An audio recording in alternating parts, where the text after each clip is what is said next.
Actualité culturelle dominée par Refaire le Monde, le festival de la francophonie avec en guise de coup d'envoi un défilé de mode des créateurs francophones. Ce soir, un festival qui s'inscrit dans le cadre du 19e sommet de la francophonie qui a lieu vendredi et samedi à Villers-Cotterêts en France. On va retrouver en direct de la Gaîté Lyrique à Paris Nicolas Georges. Bonsoir Nicolas. Les festivités commencent donc avec ce défilé de mode. Eh ben oui, Mohamed, ça a commencé avec ce défilé de mode, effectivement, dont il y a eu les premières répétitions il y a à peu près une petite demi-heure. Et là, on est dans les coulisses. On vous emmène dans l'antichambre de ce défilé de mode qui va se dérouler ce soir, 20h30, heure française. Deux invités de chic et de choc à mes côtés ce soir. Djenké Ahmed Taï, qui est le directeur artistique du défilé, et Marie-Ève Le Cavalier, qui est styliste, qui participe également à ce défilé ce soir. Merci d'avoir répondu à notre invitation sur TV5 Monde pour ce défilé historique, on peut le dire. Djenké Ahmed Taï, je vais commencer par une question déjà concernant la préparation de ce festival. Des talents d'une vingtaine de pays au total. Comment on trouve cette vingtaine de talents dans la francophonie? Écoutez, c'est un travail de longue haleine, mais le continent et la communauté francophone est dotée de talents fous qui mettent en avant un patrimoine immense. Et du coup, voilà, c'est un parterre d'experts et de gens passionnés qu'on a mis ensemble pour sélectionner effectivement ces designers et ces créateurs qui viennent du monde entier, qui représentent la francophonie et ses valeurs. Comment la francophonie, elle influence la mode, justement? Écoutez, quand on parle de francophonie, bien sûr, il y a l'histoire, le passé, il y a les choses douloureuses, etc.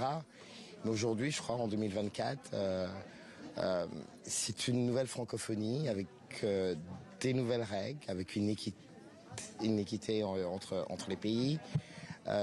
Et je crois que ça, c'est important de savoir que partout dans le monde, il y a des créateurs, il y a des artistes avec grand A, dont s'inspirent parfois de grands artistes.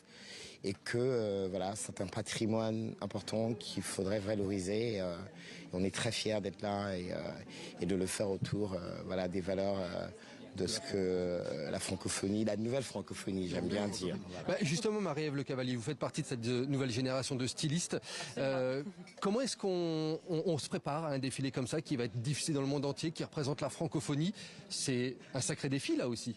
Ben oui, c'est un défi, mais en même temps, je pense que pour nous, c'est une partie de plaisir, en fait, de mettre en avant tout notre travail, justement notre ADN, toutes les recherches qu'on fait depuis vraiment longtemps. Donc, je pense que pour moi, en fait, c'est plus, comment dire, une célébration. En fait. Donc, je pense pas que je le vois pas comme un travail. Moi, je le vois vraiment comme un partage, en fait, aussi en différentes communautés. Puis, je pense que c'est ça qui est hyper intéressant aujourd'hui, c'est de rencontrer aussi plusieurs gens, créateurs de plein de pays différents. Et puis aussi des histoires. Par exemple. Vous savez que par exemple la designeuse du Maroc qui travaille avec un tisseur qui est le dernier tisseur brocart qui fait ces techniques-là, d'ailleurs qui a été nommé par l'UNESCO patrimoine humain vivant. Le titre est tellement sublime. Et voilà, qui fait un travail mais tellement merveilleux. Et voilà, c'est vraiment une rencontre de culture, un mélange.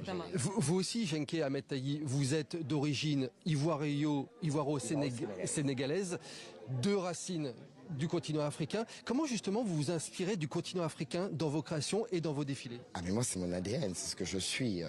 Voilà, tout ce que je vois, c'est à travers mon regard d'Africain qui a eu la chance de vivre un peu partout, de faire ses études aux États-Unis et d'être bercé aussi par d'autres cultures. Mais les valeurs, mes racines, c'est les valeurs ancestrales, c'est les valeurs de ma famille, de ma culture.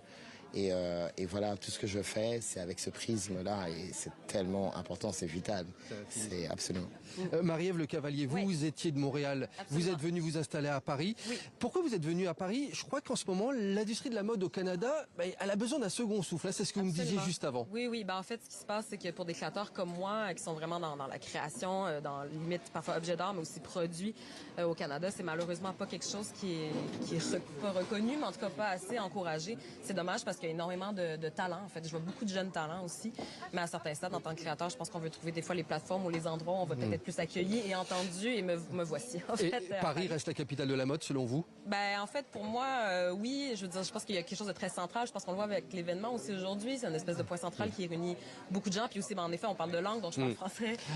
Donc, c'est pour ça aussi que je suis ici. D'une certaine manière, moi, il y a une facilité. Bon, il nous reste quelques secondes. Chacun, en un mot, un conseil pour nos téléspectateurs qui veulent se lancer dans la mode. Déjà, avec vous, Marie-Ève Le Cavalier.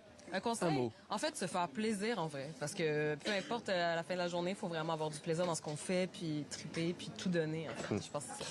Shenka Metayi, en tant que directeur artistique, un conseil? Moi, je dirais le goût du partage et puis le goût voilà, de donner ce qu'on a de plus fort en soi. Ouais. Et voilà, Ce qui est beau dans la création, c'est ce sens-là de la communauté, des gens avec qui on travaille, des artisans. Puis je pense que ça va être un bel exemple de tout ce travail-là, en fait. Et de raconter des histoires, ça on l'aura retenu, et de faire confiance à ses origines et à ses racines. Absolument. Merci à tous les deux. Pour les téléspectateurs de TV5 Monde, sachez que le défilé sera retransmis sur nos réseaux sociaux ce soir 20h30 heure française. J'ai vu un peu les répétitions, je peux vous dire que ça ne pas rater, effectivement. Quelque chose d'assez Absolument. magique, j'espère. D'assez magique. Magique, c'est le mot. Créateur qui vient de Ouais. Magique, c'est le mot de la fin. Merci beaucoup à vous pour ce direct et ça donne envie en effet.